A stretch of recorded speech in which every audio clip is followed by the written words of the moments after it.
To se odnosi i na Cecu. Da ti odgovorim odmah. Ne mogu da prodam lažni materijal. Nisu Ceca i Jelena isto. Jelena je mnogo iskrenija duša nego Ceca. Ispravnija, u svakom smislu te reči. I ona je to bi ona rekla brat. Ceca voli uvek onako potunjeno da ljudima namešta probleme. I nije iskreno onome što ni izvodi ni peva. I to se vidi na bini. Mislim, koliko god da su i dobre pesme, da je napravio neko, to nisu njene pesme, to su pesme nekih kompozitora. Ali ona to dobro ne iznosi, znaš. Ne veruju ljudi, znaš. A ja kad ne verujem u nešto, ja to ne mogu da... Da uzmete i da radite. Da uzmem i da radim. vodite. Da, imao sam ponuda, da. I ne biste ni prihvatili? A ne družim se s kriminalcima, izvini. A imali ste ponude konkretno? Ne, imao sam ponude. Imao sam ponude i od predmetne srpske maćehe, ali nisam zainteresovan za to. Ne družim se s kriminalcima. Slao mi je poruke Vavić. Mislim da se Nikola Vavić zove, da. Dok sam bio u vozilu sa Lukasom. Slao mi je preteće poruke. Kako izgleda ta preteća poruka? Da je pominjem i dalje kažem da je njena ogrlica skinuta sa vrata neke osobe koja je možda ubijena. I dalje smatram da je to što peva ljubavne pesme, to ne znači da širi ljubav. I dalje smatram da je i ona Mordor, i ona član Mordora, zato što je takva žena. I uvijek ću to pričati i ne može niko u tome da me spreči, jer nisam ja sarađivao sa Spasojevićem i Lukovićem, nego ona. I nisam ja bio deo tog zemunskog klana, nego je bila ona. I nisam ja davo izjave i učestvovao u planiranju ubistva premijera Srbije, nego ona. Na koji način? Ne znam. To policija nek se bavi tim. I nije kod mene sede u vrhu sofre Nebojša Stefanović, nego kod nje kad je planirano i kad je prisluškivao predsjednika Srbije. Kako je Nebojša Stefanović odleteo iz MUP-a i tako dalje, i Dijana Hrkave, pa samo setimo šta su radili. Pa smo to zaboravili? Da. Pa smo to zaboravili? Hoćeš da mi kažeš da sa tim nema veze Željko Mitrović? Ima i tekako. Hoćeš da mi kažeš da nema veze Ceca? Ima i tekako, pa kod nje u vrh sofre ili na vrh stola kao što ja sad sedim, tako je sedeo Željko Nebojša Stefanović kod nje. Na svakoj slavi. A šta pričamo, sada ne znamo to kako se dešava, šta. Oni su mu punili baterije. Naravno, i sad ne znamo to da se to dešavalo tako, ma nije nego, pa svi znamo. Željko Mitrović, Nebojša Stefanović i Vučko iz Informera. I Aca Rodić iz Kurira. A Željko Mitrović vas baš dugo sabotira? Ma naravno, zato što mu smetam. Znači, oni su namestili igru. Da bi se ja i Vučić posvađali. Nismo imali ništa nepodeljeno u životu. Oni su namestili igru.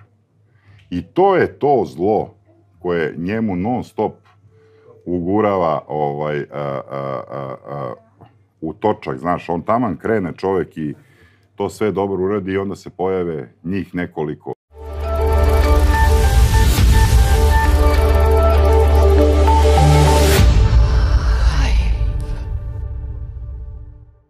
Osnivač i direktor Haj produkcije Saša Mirković u poslednje vreme putem TikToka raskrinkava pojedine ličnosti iz estradno-kriminalnog miljea, a jedna od njih je i Svetlana Ceca Ražnatović.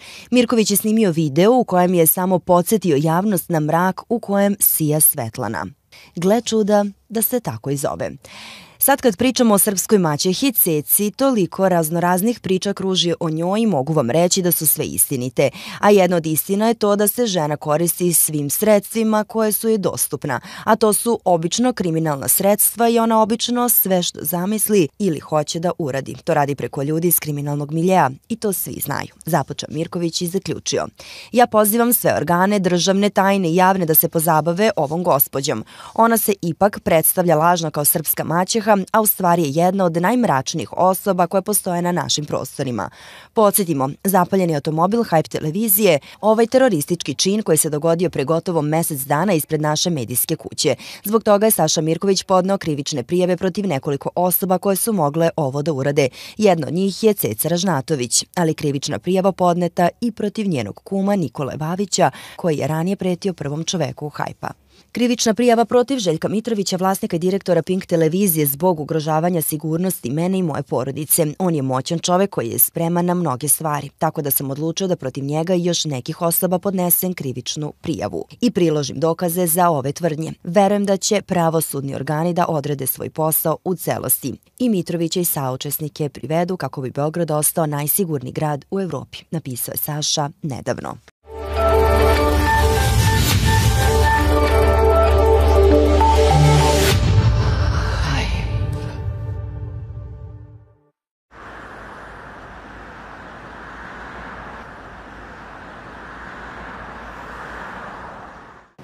Poštovani gledalci, nalazimo se ispred Prvog osnovnog suda u Beogradu, gde se u 9 sati održava suđenje između direktora i vlasnika Haj produkcije gospodina Saše Mirkovića i pevačice Svetlane Cece Ražnatović. Kao što smo i u medijima imali priliku da saznamo, pevačica je tužila producenta i vlasnika Haj produkcije gospodina Sašu Mirkovića za nematerijalnu štetu. Kako će teći ovo suđenje i da li će se pojaviti, saznaćemo u nastavku.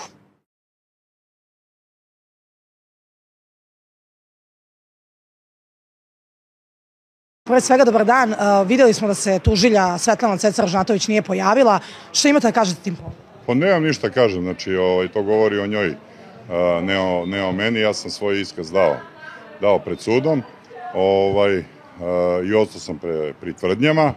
Naravno, znači, što se nje tiče, ona imala navodni let za Stuttgart u 6:45, znači vrlo rano otišla na tezgu, tako da jednostavno sud je naložio da dođe sledeći put. Ukoliko ne dođe, raspisat će valjda potragu ili šta god, ili će dosti, tako da ja očekujem da sledeći put da se konačno ona i ja pogledamo oči u oči i da... Kada ste se vi poslednji put susreli sa Cecom Ražnatović? Pre mnogo godina. Pre mnogo godina. Mislite da nije sujeverna, pošto je danas petak 13. da se zbog toga možda nije... Moguće, znači, ali uglavnom priložila je avionsku kartu kao dokaz da je u 6:45 morala da leti za Nemačku zbog večerašnjeg nastupa koji je posle 12 sati, tako da... Rekao bih da biste se zadržali više od sat vremena, Boga mi... Pa jesam, znači, odgovarao na pitanja sudije i njenog branioca, izneo, znači, one pretnje koje sam dobio od gospođe Ražnatović, zato što od nje i od njenih gde sam podneo krivičnu prijavu i taj proces je u toku. Zato što nisu obična lica pretila, nego ozbiljne iz kriminalnog miljeja, više puta osuđivana za nasilje i tako dalje.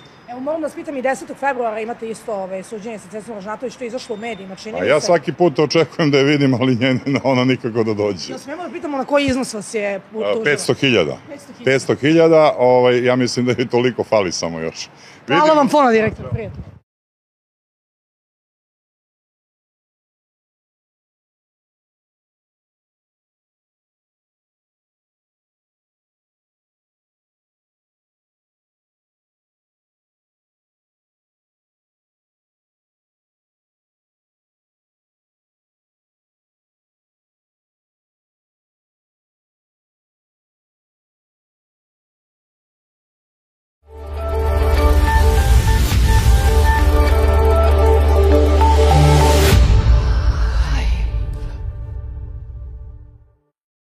Vlasnik i direktor Haj produkcije Saša Mirković objavio je na svom TikTok profilu ekskluzivne informacije o otkazu celokupnog tima pevačice Lepe Brene, nakon što je održala koncert u Zagrebu. Naime, kako se spekuliše, do prekida saradnje došlo zbog lažiranja broja prodatih karata za Zagrebačku arenu. Prema ekskluzivnim saznanjima Saše Mirkovića, celokupan tim se oprostio od pevačice nakon 16 godina saradnje, od back vokala do menadžera. I evo poslednja vest, da ne bude da nismo najbolje obavešteni u regionu. Naime, ceo tim Lepe Brene joj je večeras dao otkaz. Od back vokala, muzičara, menadžera i svih ostalih članova ekipe joj se zahvalio na 16-godišnjoj saradnji. Tako da je to još jedan od dokaza da ovo sve što sam pričao, da sam u pravu i da je istina. Ko ne veruje, vidjet će sutra. Ćao. Kako je Saša Mirković nedavno istakao, takvi izvođači svesni su da njihova popularnost više nije onakva kakva je bila nekada, te teško prihvataju činjenicu da postoje mlađe generacije umetnika koji su uspešniji od njih. Kao primer, Mirković je naveo Lepu Brenu, ističući da je shvatio kako ona nije uspela da proda 6 arena kako je prethodno najavila. Takođe dodao da postoji velika sumnja u sve što se dešava sa njenim koncertima, posebno u vezi sa činjenicom da su ti nastupi odjednom pomereni, kao i simptomatično stanje u kojem je navodno slomila nogu u tom trenutku. Zašto neki pevači vole da varaju publiku? Zato što su svesni da njihova popularnost nije više onakva kakva je nekada bila i zato što ne mogu da prihvate da postoji bolji od njih i da su neki iz novih generacija uspešniji. Naime, šta se desilo? Ovih dana kada sam puštao koncert Miroslava Ilića u Zagrebačkoj areni za 18.10.2025. godine, to je pred 2 dana, shvatio sam da je ogromna njegova popularnost i da čekam da se vidimo 18. listopada u Zagrebačkoj areni, oktobra ili 18.10. istakao je Mirković te dodao. Tada sam shvatio da u stvari Brena nije ni prodala 6 arena kako je najavila, nego mnogo manje. I odjedanput se koncerti pomeraju za neko drugo vreme, zato se dovodi u pitanje i to da li je slomila nogu tada ili je publika prevarena. Razmislite, zaključio je Saša Mirković. Ivanom Bodrožić šta se desilo u Hayatu, koja mu je bila ljubavnica i on zna da ja znam da mu je ona bila ljubavnica dugogodišnja, koja je igrala po stolovima u klubu privrednika, ponašala se kao više nego njegova zakonita ili žena sa kojom živi, i on je živao sa Ivanom Bodrožić u kući 200 metara dalje od porodične kuće i nemoj da se lažemo. On zna da ja znam da je to tako. Nađena je u hotelu Hayat pod nerazjašnjenim okolnostima, on je tu bio, predozirana i tako dalje, svaljeno sve na nekog tamo tehničara koji je došao i da, pa kako došao taj tehničar? Tako što je ono, koja je to priča koja je plasirana javnosti? Došao je tehničar zato što je ona njega pozvala, šta? A uveče, to je iste večeri, da se samo ne zaboravi, je bio dole u hotelu Hayat, bila je zabava koju je napravila Svetlana Ražnatović. I sad vi, ajde da tu pronađemo neke veze, jer stalno se pominju iste imena i večito se nešto gura ispod tepiha ili večito se spinuje da to nije tako. Zato što imaš medij pa ti spinuješ da nije tako. Ceo onaj žiri u Grandu, kad mi u stvari Sodoma i Gomora. Počev s leva na desno, ne znam za ovog čoveka, mislim da se Bosanac zove, njega ne poznam i neću o njemu da komentarišem, jer koliko sam čuo od Lukasa da jedini ne pripada toj klapi. Sve ostale koji se tamo nalaze, mogu da kažem da učestvuju u prve svega uništavanju kulture, a onda iza toga u mnogim drugim stvarima, počeo od Đorđa Davida koji je maloletnicama svašta pisao, ucenjivo ih i tako dalje. Mislim, on je nebitan lik generalno, ali sedi u tom žiriju i glumata velikog muzičara u stvari je analfabeta za muziku i nije ni čudo što ga je isterao iz ove generacije 5, čini mi se. I zabranio mu da izvodi sve pesme. Tako da je to sve ono što on izvodi laž. Ne znam na osnovu kojih kriterijuma on može nekog uopšte da ocenjuje. O Mariji Šerifović, ona govori sama o sebi. Srpska maćeha, mislim, Sodoma i Gomora. Ana Bekuta ili Nada Polić i gospođa Snežana Đurišić, mislim da mole Boga svaki dan samo da ne počnem da pričam stvarno ono što znam o njima. ali očekujte me brzo. Ćao!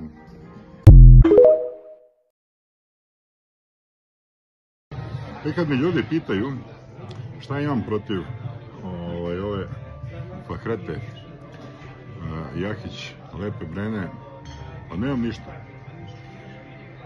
Mislim, nemam ništa protiv. Zato što ni ona totalno nebitna u životu, ali njeni postupci prema mojim prijateljima su vrlo bitni. Naime, ona se žena mnogo puta mešala u odnose i u privatne stvari drugih ljudi. Tako recimo nameštala Miroslavu Iliću nešto što apsolutno ne postoji. Pa je nameštala Aci Lukasu razvod braka. Pa se bavila stvarima kao i ova srpska maćeha, nedozvoljenim stvarima, sasvim slučajno su to i moji štićenici. I onda kad me pitate zašto treba da otkrivamo stvari o njima, pa zato što su one toliko pokvarene osobe da o njima trebaju da se znaju stvari.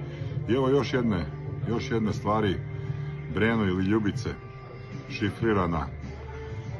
Onda kad si pobegla od Popovića i završila kod Brege u Sarajevu, sjećaš li se da su ti bacali i da su ti donosili na udicu od štapa sendvič? Ili si to zaboravila? Pa ćemo dalje neki drugi put.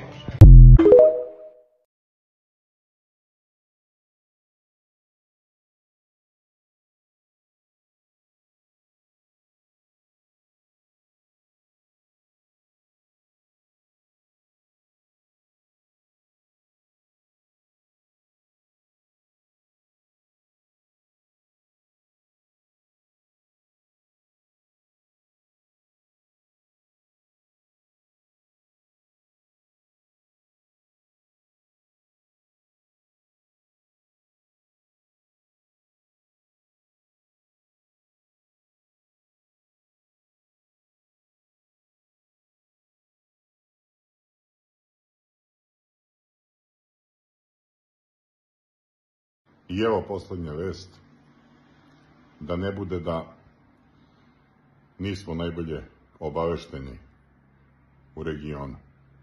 Naime, ceo tim Lepe Brene joj je večeras dao otkaz. Od back vokala, muzičara, menadžera i svih ostalih članova ekipe, gdje se zahvalio na 16-godišnjoj saradnji. Tako da je to još jedan od dokaza da ovo sve što sam pričao, da sam u pravu i da je istina. Ko ne veruje, vidjet će sutra. Ćao. Breno, Saša Mirković je izjavio da ste Saša Popović i vi bili u vezi i da ste živeli zajedno, a potom da ste postali kumovi. Kako to komentarišete? Ne interese gluposti. Inače vas molim da nemojte pitate gluposti zato što znate da postoje ozbiljne stvari, postoje one stvari koje su totalna glupost, pa mi je neugodno i da pričam. Hvala vam.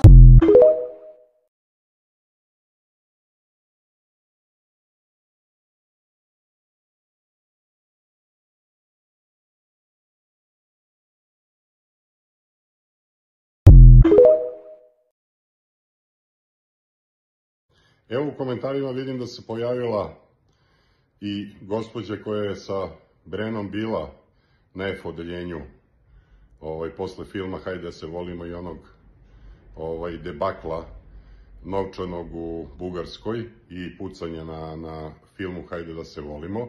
Bila na F odeljenju u bolnici Laza Lazarević za bolnici za neuropsihijatriju.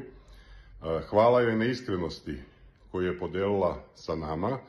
Ja mislim da će biti sve više i više ljudi koji će se oslobađati i početi da pričaju istinu, jer srpski show biznis koji vode ovi ljudi, koji su tu na čelu nekog srpskog show biznisa mora u narednom vremenskom periodu da se raščisti i moraju da dođu ljudi koji su pravedni, koji se zalažu za prave vrednosti.